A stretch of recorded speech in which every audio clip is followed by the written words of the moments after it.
It's just, but even though there are all these like new types of webcomic coming up, a lot of a lot of the genres that we've seen throughout the last 20 years are still around. There are still ongoing story comics, story strips. This is Girls with Slingshots by Daniel Corsetto. There are still long-form graphic novel style comics. This is Templar, Arizona by Spike Trotman, which is set in an alternate universe version of Arizona. Another one, Digger, fantasy comic by Ursula Vernon. Octopus Pie by Meredith Grant. There are still anthropomorphic comics with furry characters. Yeah, like a daisy. Beautifully drawn comic by Tracy Butler. There are still comics playing with the infinite canvas idea. This is Anders Loves Maria by Renee Engstrom, a Swedish artist. And as you can see, she puts each chapter as one long scroll going down the page, going down the screen like that. This is a recent one, 2001 by Blaise Laramie. Really interesting sort of experimental comic where each panel fills up the whole computer screen. And in the end, I can sum up the history of webcomics by following the career of one cartoonist, David Willis. His first comic, Roomies, was his college newspaper comic strip, which he put online. It was about college students, like many comics were at that time. Then he went on to It's Walkie with the same characters, but now it was an ongoing story comic, which was the type of comic that was popular around 2000. Then he started doing a special interest comic in the later 2000s. Short Packed is about toy collecting. And now he's come around and is doing a comic that is about college students again. So it has come full circle. And perhaps that's the future of webcomics, that we go right back around to the beginning. And we probably have like very little time, but do we have any questions? Yes. Yes, Tim Davis's graphic, is it considered a webcomic now that it's printed online as well? Yes. Right. Well, I mean, you can say that it's a webcomic that runs online, yeah. I mean, practically any comic is a webcomic at this point because most comics are now available online, yeah. Is there a way that you can have profit from this? Yes. There are ways. It's not easy. I mean, some webcomics have become enormously profitable. Definitely Penny Arcade is hugely profitable. Girl Genius has done very well. The major ways are by selling print collections of the books, of the comics, like in book form. By running advertising on the site. It can be really hard to make money from advertising unless you have a comic with like millions of readers, but some people do it. Other merchandise, targeted type advertising, like some gaming strips do very well by running advertising that's specifically about like targeted towards gaming, because that's obviously it's more profitable to the advertisers if they run a site that's entirely about gaming. So, yeah, there are ways to make money off of webcomics. I've never been very good at it myself, but I am told it can be done. Are there more questions? No.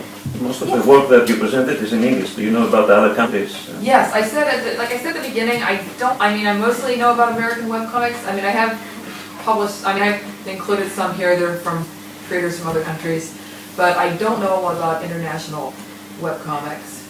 For example, France has a rich tradition in comics. Do they produce webcomics? Maybe do they translate it in English? Maybe that's an easy way of presenting French comics to the English public. I don't think I've seen any French webcomics. Like I said, Anders Loves Maria is Swedish, and there seem to be a lot of Scandinavian webcomics. But maybe that's just my impression. Yeah, there's actually even a webcomic, I forget the title now, there's a webcomic that's all about like the countries of Scandinavia as like people. Scandinavian world. Yes, in DeviantArt by Human. Yes, the countries are all different people, yes, but it's mostly about the Scandinavian countries. But it's again in English. Maybe there is a technical issue, maybe we should allow translation more, so you can create bilingual webcomics, maybe that's a good idea. Yes, I mean, I know some people who have had their comics translated to other languages just because they've had a fan in another country that decided to start translating for them. It really depends on how much work you want to do, like how many languages you want to actually put your comic up in. Any more questions? Now with the uprising of comic books and stuff like iTunes, do you think there's a way to spread a webcomic franchise in Athens and still be profitable? Oh yeah, a lot of people are right now working on the idea of doing webcomic apps. And there are webcomic apps you can get, like lots of them, for putting comics online. And yeah, a lot of people are hoping to be the person who comes up with like the killer webcomic app. I've actually started, I've just started a job blogging for a webcomic app. Yeah? It's it's a guy at Comixology or what? No. Comixology is I do already blog for Comixology, which is a comics app, not really webcomics specific. But I started blogging for a guy who is doing an app for distributing some graphic novels. He works at Pixar, and he's got a lot of Pixar artists who have graphic novels. Putting their comics up on the app so that people can download. Also, Yeah, a lot of these guys have roots in comics, right? I'm sorry? And a lot of these guys, the Pixar guys, have animation roots.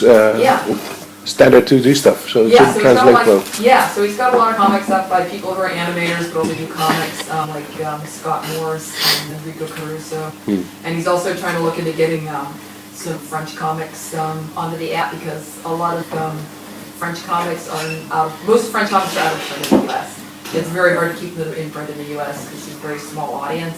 So he's hoping to get some classic stuff like Mobius and Hugo Pratt online. So I've started doing blogging to that site. But yeah, there's a lot of people working on getting webcomics on other formats, onto like smartphones and iPads and so forth. Great. Any other questions? Do you have any ideas about how a webcomic can find its audience? Like you put it on the web or somewhere, and then how to spread the word? How do you have to spread the word? It's hard. It's when I started, it was like back in 2000, and there were not many webcomics out there, so it was a little easier. I just emailed people. Nowadays, well, I mean, one of the advantages nowadays is that there are so many different places you can get the word out. Like I said, when Kate Beaton started her comics, she just started putting it on LiveJournal, and like as it became popular on LiveJournal, she moved it off to other places. So that now you can get it on LiveJournal, on Twitter, on the web. You could probably get it on Facebook. So there's a lot of the advantage of the internet being used is that now you can put your comic in lots of different places. The disadvantage is that there's a lot of competition, and also it can be very hard to get people to go to your website, or to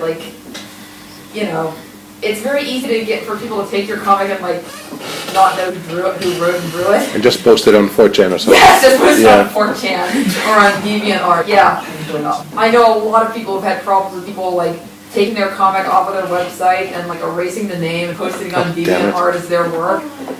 You absolutely want to put your name on all of your comics nowadays, because otherwise it's very easy for it to get lost in the wilds of the internet. So I mean, as to how to get attention, it's really good to just be out there as much as possible. And also, if you have, figure out what the audience for your comic is and target, that audience. Again, a lot of these comics, and how are we now?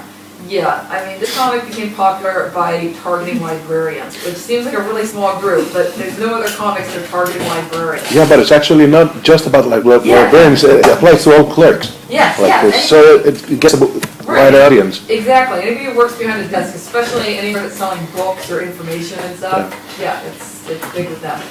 But they clean up at book industry fairs and library industry conferences and things. So that's the best I can say. There's a lot of ways to get out there now. The downside of that is that there's a lot of ways to get ignored too. Exactly. All right, I guess we're out of time now. Thank you very much, everyone. Thank you. And if you have any more questions about webcomics or anything else, I will be around.